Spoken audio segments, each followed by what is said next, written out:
Hey, what's up guys, it's Oakley, and we're back playing Rome 2 Total War, and the reason I decided to go back is obviously for a little bit of variety, but also so I could play as the Macedonians. So it's going to be two Macedonian armies facing off against two Roman armies. Let's go ahead and watch a little bit of our forces pushing up through the forest.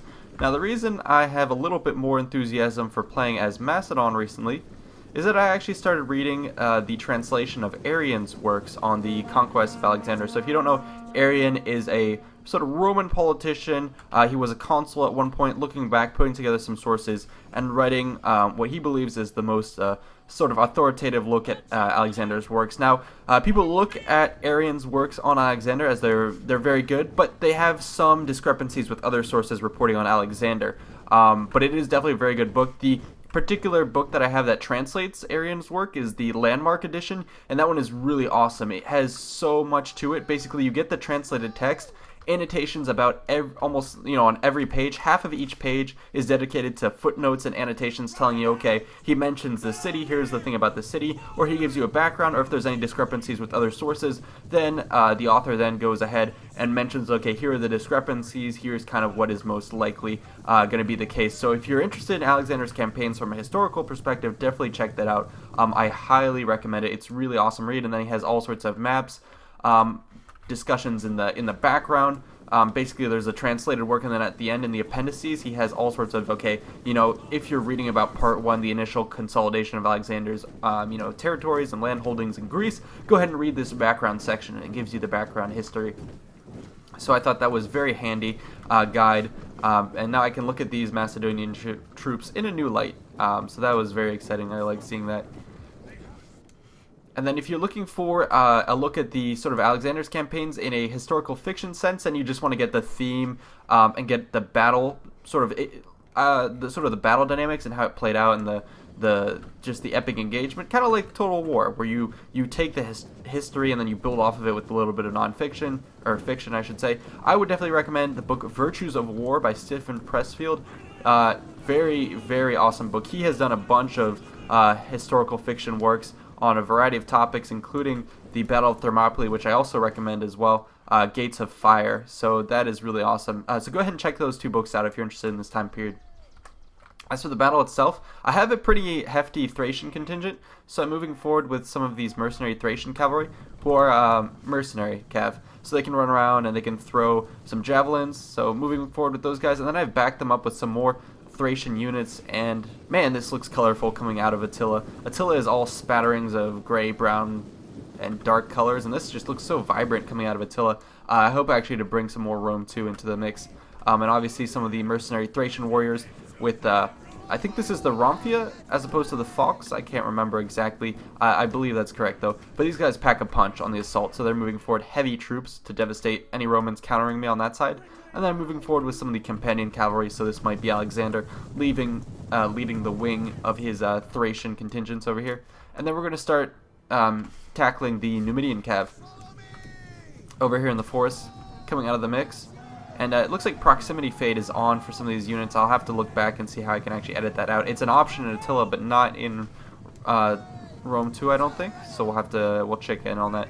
But anyways, we're having some exchanges here, and it's maybe a troop will be lost here and there, but I'm coming in and out of the forest, so I kind of had the advantage, and I'm going to get, a double team on him, but he's going to fall back to the support of other forces. So that's what's going on here.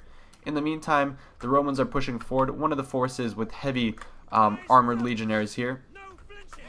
Probably a little bit anachronistic to have the, Lorica Segmentata here, as opposed to the Hamada. But yeah, they're pushing forward with dogs, and it looks like they're going to try and reform to meet my forces, shield bearers, and other forces putting themselves up in the front. This is just a decoy force. You can see how I'm shifting a lot of the opponent's attention to our right side.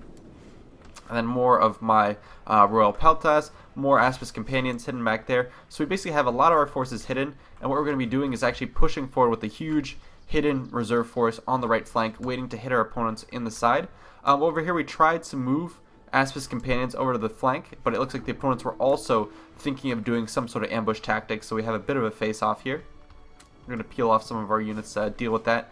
And here comes the battle in the front. I've been able to actually send in some of my mercenary Thracian cavalry, and then some of my Peltas units, ambush this guy as he tried to pursue, and these Numidians are going to be eating it. So still standing, still trying to get some volleys off, but they're going to be going down, so they can't hold up to the Thracians. So my mercenary force is now going to unleash and charge forward. So the support of these Thracian peltas, who are very good in combat as well, so I'm glad I brought these guys along. They should be able to tango with the Romans.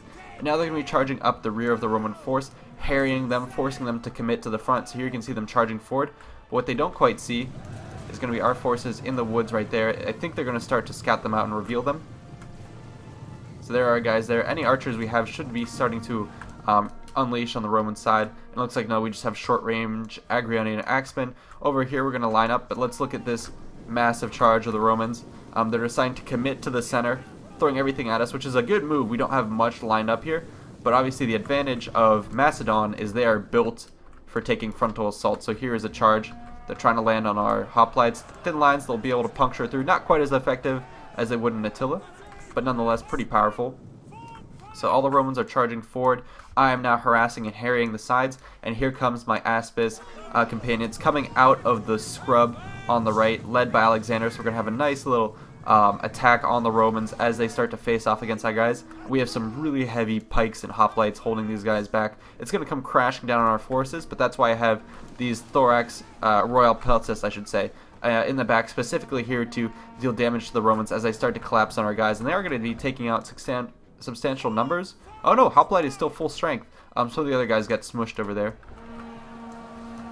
Here they go, Romans crashing into our front lines. I'm charging through with our Aspis, going to clean up some of the auxiliary cav, chasing down the general with some of my mercenary Thracian units, and then over here moving forward with my peltas to close the trap on the Romans. The Romans, meanwhile, engaged us over here. Look a little bit at that fight, but the Macedonians will class the Romans easily. It looks like we won that fight, and that means on both wings, Romans notoriously throughout history, when they lost the wings to heavy cavalry presences, got held up in the center. That often spelt doomed, but here he goes. We're going to come out from the forest and meet the Romans, so let's see if we can't get some shots of this force coming out. The Romans aren't quite sure what's hidden in the shrubland. The Syrian archers were positioned to go first. Let's watch actually what's coming out of the forest. So definitely using the terrain to our advantage here. And here we go, lines and lines of pikes. There we go. So this is going to come to meet the Romans, and they're throwing their legions. A couple of them smash into our position here, but they came into thorax pikemen, so we're holding on all fronts pretty steadily. With their pillar, though, they may be able to break this, so we're going to form up. They have some heavy troops, mind you. Looks like Praetorian guys, everything lining up, and now they're going to start picking apart our front lines. So, as always, this is good against a counterattack, but if they're going to just throw volleys at us, we're going to take a lot of damage. They're going to sacrifice one unit just to hold us in place and then focus the rest of the fire on us. Try and scooter on the side, but here comes the Macedonian cav. And this is going to come to the relief of our infantry columns holding strong. Over here I had two of these Agrianian axemen who are actually very good troops historically. I'm reading about Alexander's initial campaigns, and he used these guys pretty effectively in the conquest of Thrace and the northern territories. So there we go, doing a lot of damage to the Romans, who were starting to break through the right side. However, we moved in with some of my reinforcement pikesmen.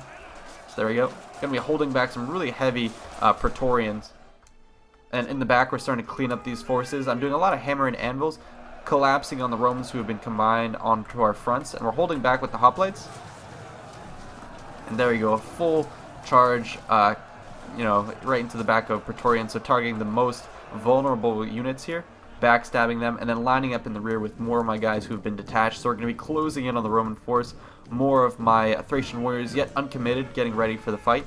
And the Romans have committed their front line to the pikes. Go ahead and watch the front of this, and it looks like they're actually going to start breaking through.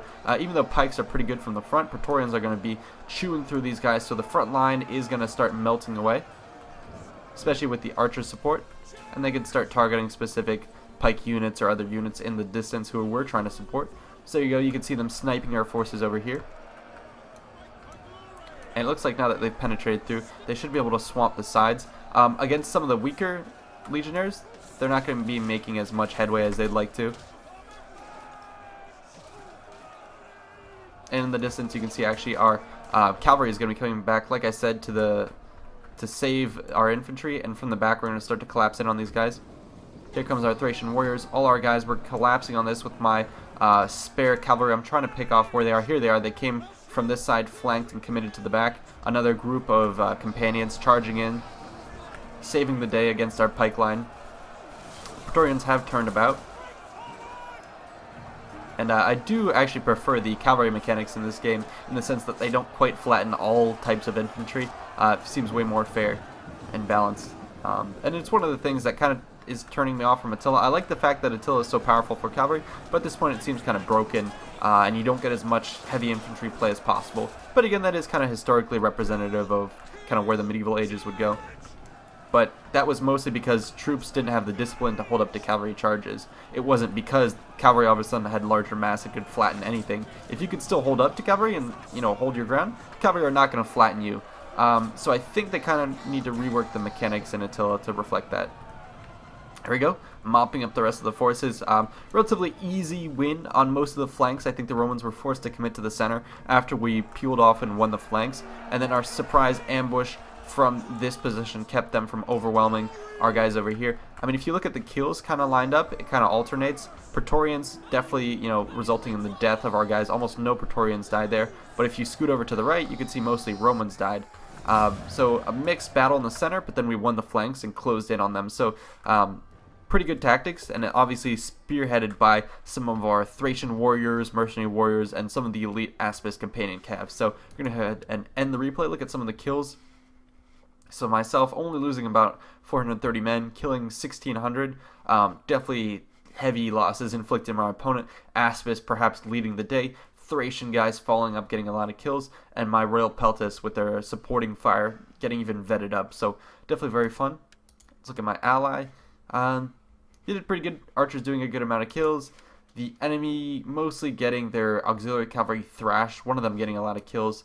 And then over here the infantry kind of got thrown into the meat grinder and then attacked from the side. So very fun battle. Hope you guys enjoyed. Hope to bring you guys more of these in the future. And let me know what title you'd like to see in the future. Which Total War game do you want me to play? I'm in the mood to try different Total Wars right now. So as you can see, I've been filtering between different games. So tell me what game you'd like to see and also what setting. Anyways, peace out. See you in the next one.